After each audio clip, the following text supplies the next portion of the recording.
ఇవాళ పరమ ఆందోళనకరమైన విషయం ఏంటంటే, నేను ఒక పుస్తకంలో చదివి ఆశ్చర్యపోయాను.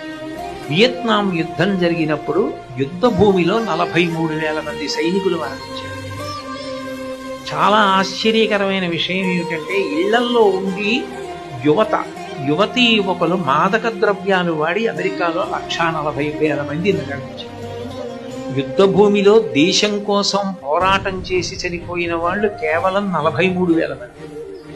ఇళ్లల్లో కూర్చుని రేపొద్దున్న కుటుంబాలకి ఆసరా కావలసిన వాళ్ళు, దేశానికి గౌరవ ప్రతిష్టలు తేవలసిన వాళ్ళు, అసలు దేశానికి మూలధనం గొప్ప ఆస్తి అయినటువంటి పిల్లలు అలవాటు మమ్మల్ని ఏం చేస్తుంది, మా చెప్పు చేతల్లో ఉంటుంది, ఒకసారి ముట్టుకున్నా ఒకసారి వాడినాది మమ్మల్ని ఏం చేయగలదని మొట్టమొదట నోట్లో పెట్టుకున్న అలవాటు వ్యసనమై 143,000 మంది అదే కాలంలో ఇంట్లో మరణించారు.